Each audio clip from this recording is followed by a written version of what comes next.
جس کے لیے اقوام عالم کو اپنا کردار ادا کرنا چاہیے۔ میں ایک مرتبہ پھر عالمی برادری سے مطالبہ کرتا ہوں کہ وہ کشمیر میں انسانی حقوق کی سنگین خلاف ورزیوں کا نوٹس لے اور اقوام متحدہ کی قراردادوں کے مطابق مسئلہ کشمیر کے منصفانہ حل کے لیے اپنا کردار ادا کرے۔ بطور وزیر اعظم میں نے مسئلہ کشمیر اجاگر کرنے کے لیے سفارتی سطح پر مسلسل کوششیں کی۔ میرا شروع دن سے یہی موقف ہے کہ پاکستان اور بھارت میں دوستانہ تعلقات کا قیام اقوام متحدہ کی قراردادوں کے مطابق مسئلہ کشمیر کے حل سے ہے۔ پاکستان میں جب بھی تحریک انصاف کی حکومت واپس آئی، کشمیری عوام کی آزادی کے لیے جدوجہد کو اس سرے سے دوبارہ شروع کیا جائے گا۔ بحیثیت قوم پاکستانی اپنے کشمیری بھائیوں کے ساتھ تب تک کھڑے رہیں گے جب تک ان پر آزادی کا سورج طلوع نہیں ہوتا۔ انشاءاللہ وہ دن آ کر رہے گا جب میں کشمیری قوم کو آزاد فضا میں سانس لینا نصیب ہوگا اور اس جنرل نذیر وادی میں بندوقوں کی بجائے آزادی کے نغمے گونجیں گے۔ آرمی چیف نے کہا چاہے ایک دن کر لے، ایک مہینہ کر لے، ایک سال کر لے، کتنے اور کر لیں گے، کشمیر نے آزاد ہونا ہی ہونا ہے۔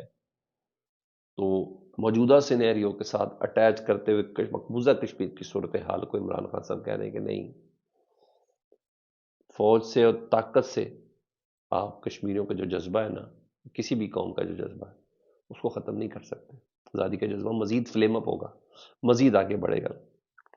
اب ایک دو اور ذرا خبریں وہ ذرا میں نے اس سے متعلق آپ کو ڈسکس کرنا تھا جی۔ جو رات کو جی میں نے آپ کو تو بتائی ہے کہ عالیہ حمزہ صاحبہ سے متعلق ہے نا، وہ خبریں ہیں کہ ان کو اب گرفتاری ان کی ناگزیر ہو چکی، وہ باز نہیں آ رہی ہیں، اور رات گئی بھی میٹنگز کرتی رہی ہیں، اور یہ تمام چیزیں ہیں، اور ان میٹنگز کی بنا پر کہا جا رہا ہے کہ عالیہ حمزہ کی گرفتاری کا جو گرفتار ہونا نا ان کا ٹھہر چکا ہے، کیونکہ ادھر جنید اکبر صاحب بہت زیادہ وہ ہیں۔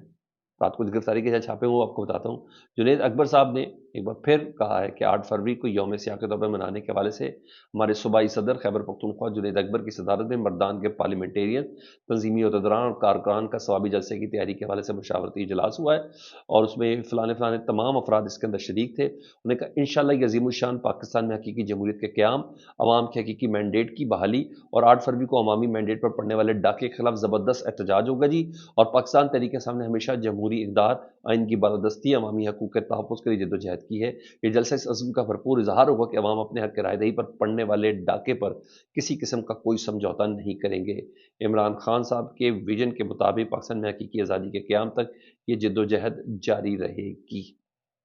یہ چیز ہے جی، یہ جنید اکبر صاحب کی تیاری میں۔ لیکن رات کو ادھر کیا ہوا ہے وہ ذرا سن لیں۔ نعیم حیدر پنجوتا صاحب عمران خان صاحب کے وکیل بھی ہیں اور ان کی وکلا ٹیم کے ترجمان بھی ہیں۔ رات کو انہوں نے ویڈیو شیئر کی، رات گئے کی ویڈیو شیئر کی۔ انہوں نے کہا موزہ ڈھل تحصیل بھیرا ضلع سرگودا میں میرے گھر پولیس کا چھاپا پڑا جی، اور پولیس اہلکاروں کے ہمراہ سول کپڑوں میں،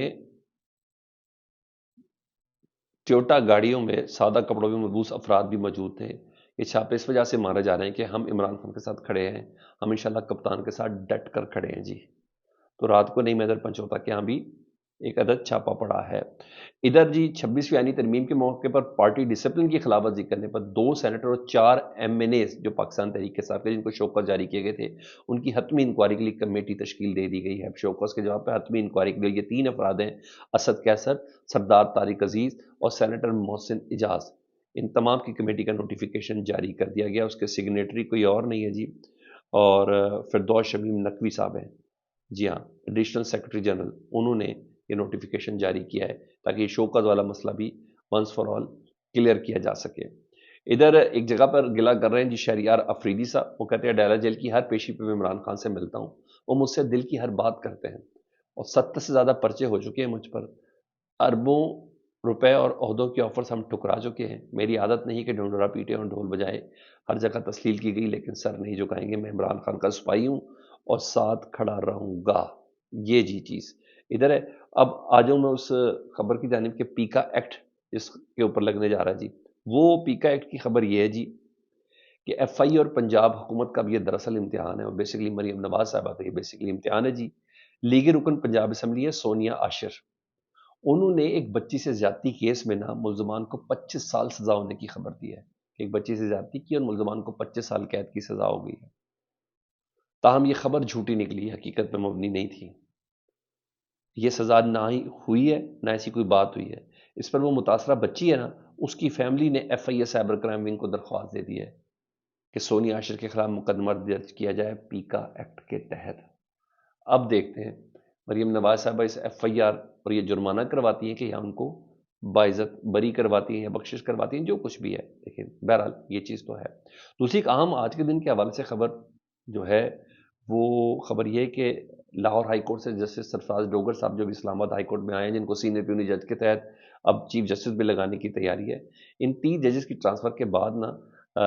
جسٹس محسن اختر کیانی صاحب نے 5 ججز نے نا خط لکھا تھا، اور وہ سوری خط نہیں لکھا تھا، ریپرزنٹیشن اسلام آباد ہائی کورٹ میں چیف جسٹس عامر فاروق صاحب کے کو بھجوائی تھی جناب، وہ ان کو موصول ہو گئی ہے، اور بتایا جا رہا ہے کہ آج کی تاریخ میں اسلام آباد ہائی کورٹ کے آفس میں نا چیف جسٹس صاحب اس کا جائزہ لیں گے۔ لیکن اصل بات جو کہی ہے نا، وہ کہی ہے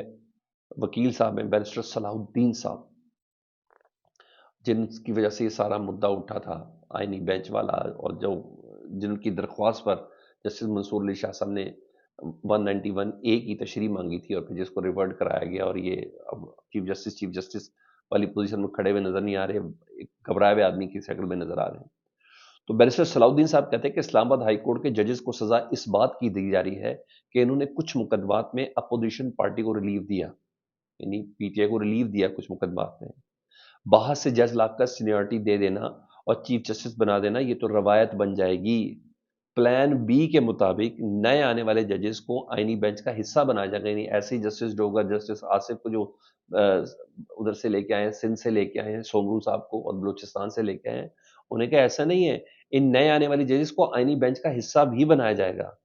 اور جبکہ جو جج کھڑے ہوئے ہیں اس سارے سسٹم کے خلاف، وہ 6 ججز کو مفلوج کر دیا جائے گا۔ تو یہ پلان بھی انہوں نے بتایا کہ سر ابھی بات یہاں ختم نہیں ہوئی، 26ویں آئینی ترمیم کے نے ایک اور بچہ اور جننا ہے، اور اس جننے کے مطابق جو 3 جج آئے ہیں نا اسلام آباد ہائی کورٹ کے، جو اسلام آباد ہائی کورٹ کا آئینی بینچ بننا ہے نا، اس میں ان 3 ججز کو بھی شامل کیا جائے گا،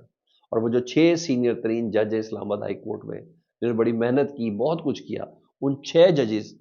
کو کھڈے لائن ہی لگایا جائے گا۔ یہ نیکسٹ پلان ہے۔ فیڈ بیک سے متعلق ضرور آگاہ کریں، اپنا بہت خیال رکھیں۔ اللہم صلی علی محمد و آل محمد۔